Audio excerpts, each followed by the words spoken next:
The story begins in a massive research laboratory in the US. Inside the lab are numerous advanced devices designed to detect aliens and various life forms. The focus shifts to a young girl who is confined in a glass chamber within the laboratory. A scientist named Finch instructs everyone to ensure she remains locked inside. Several people keep a watchful eye on the girl, who appears completely normal. However, Finch orders his team to release toxic gases into the chamber. As the girl cries for help, the room is flooded with deadly fumes. Finch feels terrible about taking the girl's life but claims he has no choice. Suddenly, the unimaginable happens. The girl breaks the strong glass chamber and escapes. She kills the guards around her and runs for her life. Finch is alarmed and doesn't want her to enter the outside world. The ease with which she shattered the reinforced glass proves she is no ordinary girl. Finch immediately deploys military soldiers and helicopters, instructing them to capture and kill her. The military mobilizes to track her down, but she manages to escape far away. Along the way, she reaches a train, climbs aboard, and loses consciousness for a while. When she regains her senses, she finds a strange man trying to attack her. To defend herself, she punches the man, sending him flying, breaking his bones, and killing him instantly. This confirms that the girl possesses extraordinary powers that are yet to be fully revealed. There was also an unknown reason why Finch was so determined to kill the girl. Traveling via the train, the girl eventually arrives in a bustling town, where she observes people with great curiosity, as if seeing humans for the first time. She learns that items can only be acquired by paying money. Driven by hunger, she steals a woman's bag and sneaks into a canteen, where she begins to steal food and supplies. Meanwhile, Finch, still pursuing her, reaches the train where the girl was last seen. Inside, he finds the body of the old man the girl had killed earlier. Instantly, Finch recognizes that this is her doing and realizes the grave danger she poses if allowed to roam freely. He decides she must be captured dead or alive as soon as possible. Finch announces his plan to assemble a specialized team to track and capture the girl. This team consists of 4 experts, Steven, Lara, Prime, and Dan, each selected for their unique skills. Once the team is gathered, Finch briefs them on their mission and the girl they must apprehend. Finch reveals that for years, his laboratory has been conducting experiments to discover extraterrestrial life. They had even sent signals into space containing detailed information about human civilization, hoping to get a response from any intelligent life forms. After years of effort, they finally received signals from a distant galaxy. These signals indicated the existence of an entirely different type of life form, possibly far more advanced than humans. However, humanity was not yet prepared to face this revelation, so the discovery was kept top secret, and the mission continued. Among the alien signals was information about a unique type of fuel. When the scientists synthesized this fuel, it proved to be far more efficient and cost-effective than any resource currently available on Earth. The fuel discovered through alien signals was unlike anything humanity had ever created.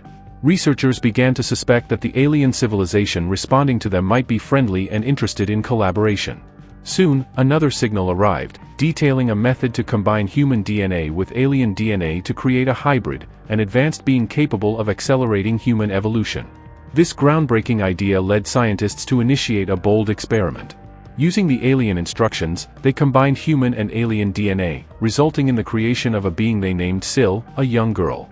As we saw at the beginning of the story, Syl is that very girl.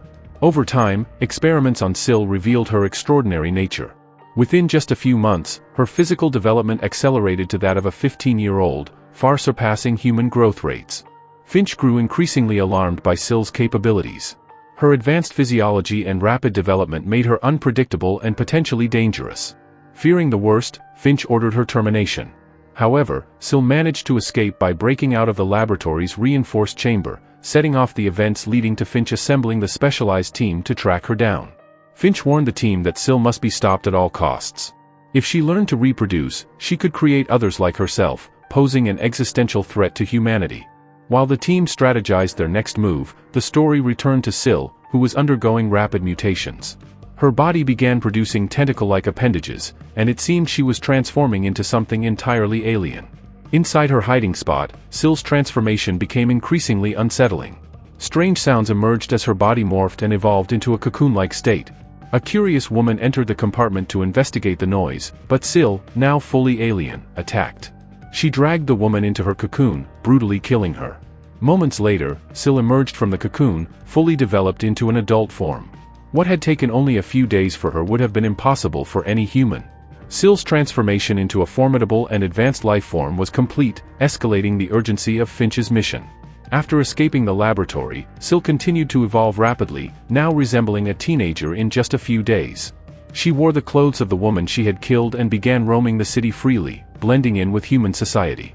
Despite being an alien species, Sill was fascinated by human culture and started to mimic their way of life. She entered a shop, purchased various outfits, and began living a luxurious lifestyle, like someone who had embraced human indulgence. Sill eventually checked into a motel, where she started watching videos about reproduction. This marked a critical shift in her intentions. She was now determined to create others like herself. Meanwhile, Finch's team pieced together clues, deducing that Sill had likely headed toward Los Angeles. Wasting no time, Finch and his team arrived in the city to track her down, fully aware of how dangerous she could be. Back at the laboratory, Finch and his team conducted further research on another sample of alien DNA they had preserved. They hoped to uncover a vulnerability they could exploit to capture or neutralize Sill. Lara used a micro-camera to examine the alien cells, but the camera malfunctioned. To fix it, Lara and Prime entered the containment chamber, but Dan felt uneasy about the situation.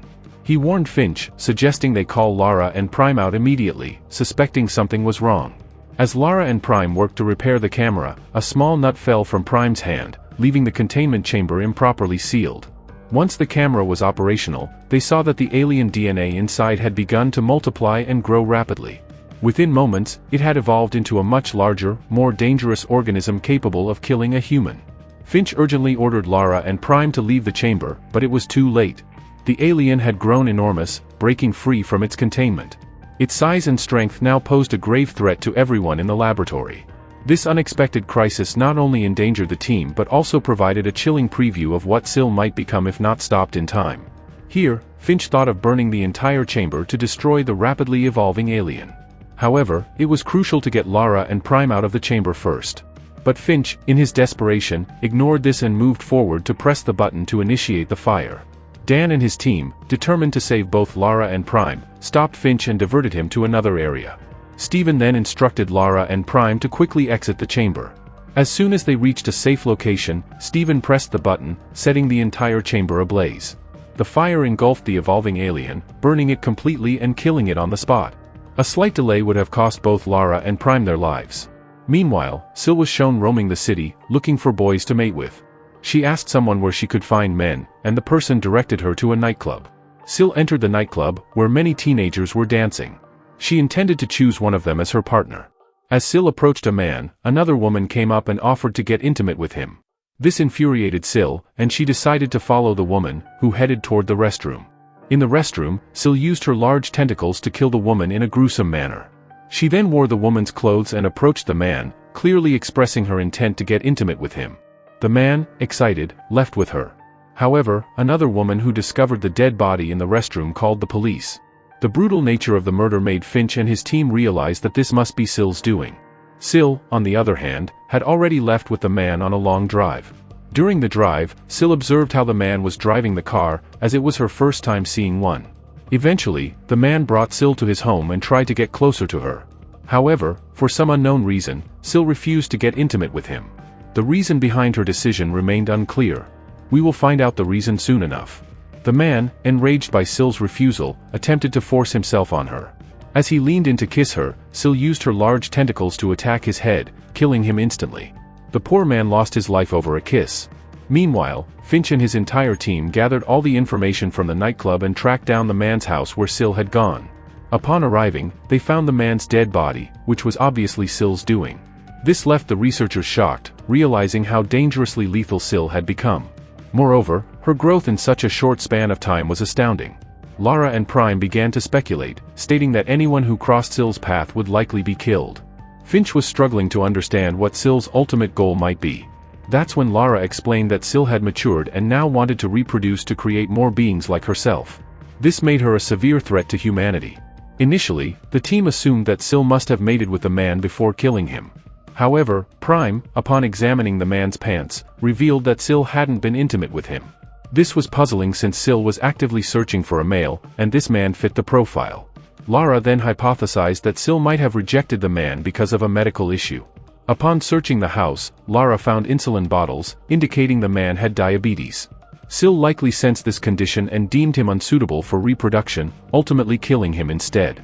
Meanwhile, Sil was shown driving the man's car with ease, having learned to drive quickly. After parking the car, she stepped out and continued crossing the road, moving toward her next objective. While crossing the road, Sil's attention was caught by a boy, causing her to lose focus. A car struck her, leaving her severely injured. A kind man named Ben saw her condition and immediately took her to the hospital, paying for her treatment. Sil had significant injuries, and the doctors were treating her wounds. However, one doctor was shocked to see that Sil's injuries were healing on their own. Before he could fully process this phenomenon, Sil stood up, completely recovered, and prepared to leave. Ben, noticing her attempt to leave, stopped her and said, "I saved your life. You need to recover. Come with me." Ben then took Sil to his house, where he offered her food and ensured she was comfortable. Meanwhile, Finch and his team investigated the accident and reached the hospital. They tracked down Ben using his credit card details, as he had paid for Sil's treatment. The team quickly headed to Ben's house. At Ben's place, he and Sil were by the pool, growing close. However, Finch's team arrived just in time. Sil, sensing their approach, decided not to get intimate with Ben. Instead, she drowned him in the pool, killing him. Later, Sil was shown in a bedroom with another woman, whom she had tied up. Sil cut her own thumb and the woman's thumb as well. She then left for a gas station, where she collected large quantities of gasoline. Anyone who crossed her path met a grim fate, as Sil used her deadly tentacles to kill them. It was evident that Sil was determined to reproduce and create more aliens like herself, regardless of the obstacles in her way. Finch and his team deployed members to various nightclubs, anticipating that Sil would show up in her quest to find a suitable male partner. After keeping watch for a long time, Sil still hadn't shown up, and everyone thought their plan might fail. They were all inside, while Dan stepped outside for a bit. Suddenly, Sil appeared in front of him, glaring at him. Dan immediately recognized her as the one they had been searching for. He quickly rushed inside to inform everyone that Sil was here, and they needed to capture her right away. Sil, sensing the danger, hurriedly got into her car and tried to drive away. Finch and his team followed her in separate cars, and Finch even deployed helicopters to pursue her. He ordered that Sil should be killed on sight. Sil's car, however, had another woman inside, the one Sil had previously kidnapped. The woman's body was covered in fuel, which suggested that this might have been part of Sil's plan to mislead the officers and researchers. As Sil tried to escape, Lara and Prime, who were in another car behind her, were hot on her tail. To avoid them, Sil's car began sliding down a slope. Ahead of her, there was an electric circuit, but before the car could hit it, Sil jumped out and left the woman inside. The car crashed into the circuit, causing a huge explosion. The fire spread quickly, fueled by the petrol, and Finch's helicopters fired missiles, believing Sil would be killed in the blast. After the explosion, an investigation was conducted, and a thumb was found, which matched Sil's DNA. This confirmed that it was indeed her. Everyone, including Finch and his team, believed they had successfully killed the alien, and they were relieved that there was no more threat. However, the truth was that Sil was alive and safe in her room, having carefully orchestrated the entire event as part of her plan. Sil dyes and cuts her hair so that no one recognizes her and she can roam freely in the city. We are shown people at a club, enjoying themselves after completing a major task. Lara goes to the restroom to freshen up, but just as she's there, Sil enters, having changed her appearance. Lara doesn't recognize her, and Sil starts a conversation, even asking for Lara's perfume, which Lara gives her without questioning. Sil is doing this to get closer to Prime, hoping that by getting along with his friends, she will have better chances. Meanwhile, we learn that Prime and Lara are in love, and they retreat to a room where they begin to get intimate. Sil is outside, listening to them through the door, realizing that they are together. She then decides she must reach Prime quickly. To do so, she kills a woman nearby and takes her clothes. She sneaks into a room next to Prime's and listens in through the walls. But she soon discovers that this room belongs to Steven, who enters and stands before her. Sil, instead of going after Prime, now targets Steven and begins undressing, hoping to be intimate with him. Steven initially resists but eventually gives in, and they begin engaging with each other. Meanwhile, Dan wakes up, disturbed by the sounds coming from Steven's room. He goes over and realizes the sounds are coming from an alien. He deduces that Sil must be in the room and rushes to inform Prime, who is sleeping with Lara. Dan tells Prime that Steven's life is in danger because Sil is there. Prime initially dismisses the idea, thinking they had killed her, but Dan insists that Sil is still there, and they need to save Steven. Prime agrees and calls in the rest of the team to go to Steven's room and rescue him. In the room, Sil and Steven are together, and after their close interaction, Sil tells Steven that he can feel the baby growing inside her. Steven is shocked, as things like this don't happen so quickly. But when he places his hand on her stomach, he can feel it, and he realizes that she is the alien hybrid woman they've been looking for. Just then, Prime and the team break down the door and enter the room. Sil transforms into her alien form and escapes. She looks much more powerful and faster than before. Inside the apartment, they find Steven's dead body, realizing that Sil had used him and killed him. Sil then runs into an underground tunnel to hide, and Finch and his team follow her with guns. However, Finch doesn't know that this could be his last day. With confidence, he moves forward with his gun, but suddenly, Sil emerges from the water and attacks Finch, dragging him underwater. After a while, Finch's dead body floats to the surface, leaving only Prime, Lara, and Dan alive. The three of them must now find and kill Sil, or their lives will be in danger as well. Dan notices that Sil is giving birth to her baby, which will have alien DNA and even greater powers than her. Dan hesitates, thinking it's just a baby and shouldn't be harmed. But the baby suddenly extends its tongue, which transforms into a large tentacle, and attacks Dan. As soon as the alien baby is about to attack again, Dan uses a flamethrower to burn it. The baby is completely burned and falls into the water. The methane gas on the water surface catches fire, causing an explosion. Dan is left hanging onto a rock. Meanwhile, Prime is being attacked by Sil, who is pulling him with her tentacles. But Prime manages to cut her tentacles with a sharp weapon. He shoots Sil multiple times, weakening her, and she eventually falls into the water, losing control. The team works together to ensure she is killed by the fire, but as they're trying to rescue Dan, Sil grabs his leg and pulls him back. Prime fires his last bullet, hitting Sil in the head and killing her. They manage to pull Dan to safety and escape, thinking they have successfully ended the alien threat. However, at the end, we see a rat eating a piece of Sil's severed tentacle. As it consumes the alien DNA, the rat grows into a huge size, and the other rats start developing alien traits as well. This implies that the alien DNA is still present on Earth, leaving a cliffhanger for the story. And so, the story ends with this suspense, leaving viewers wondering about the future of Earth.